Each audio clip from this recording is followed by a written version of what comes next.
The captain who took down Hitler's portrait, Oskar Kusch, the captain of the German submarine U-154, demonstrated the courage required to wage war from one of these vessels, aware of the enormous risks he was running. But he also had the courage to stand by his own ideas against all odds, without bowing to the Nazi regime. Kusch was the officer that every sailor would want as a superior. He was understanding, experienced and brave, but he was also cheerful, outgoing and pleasant to deal with. He knew how to create a great atmosphere of camaraderie, and did so for a year and a half as watch officer on the U-103. But Kusch also stood out for not mincing words when it came to criticizing the Nazis, ignoring recommendations that he moderate his comments. On the 8th of February 1943, Kusch was finally given command of a submarine, the U-154. The first thing he did when he arrived at the submarine was to order the portrait of Hitler to be taken down from the officer's cabin, which was a risky declaration of intent. On the U-154, Kusch also won the affection and admiration of his men, who listened attentively to his talks, in which he encouraged them to think for themselves and not believe the lies promoted by Nazi propaganda. But not all the crew felt this admiration for Kusch. Some of his officers did not share this hostile attitude towards the regime for which, after all, they were fighting. His second-in-command, Ulrich Havel, was a convinced Nazi.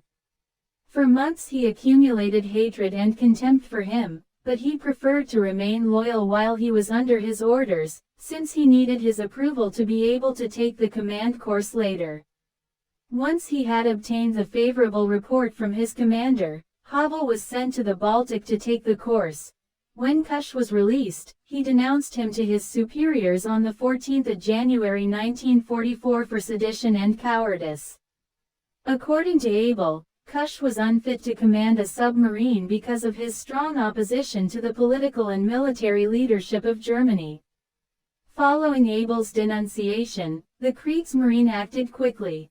Within a week, Kusch was relieved of command and on the 26th of January he was already in Kiel, subjected to a court-martial. The trial was a farce, as members of his crew, who could have testified in his favor, were not even called to testify. The proof that the Nazi regime had already sentenced him in advance is that, although the prosecutor only asked for 10 years in prison, Kusch was sentenced to death. Gustav Adolf Jansen, who had been commander of the U-103 when Kusch was under his command, interceded on his behalf with the head of the Kriegsmarine, Karl Donitz.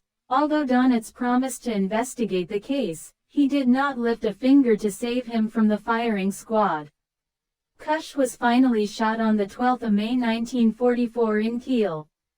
As for Ulrich Abel, fate would have it that he would meet his death before the man he had betrayed.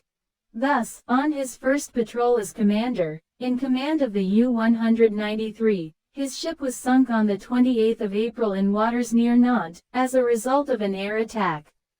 Nor did capricious fate want the crew who had served under Kusch to outlive their commander for long.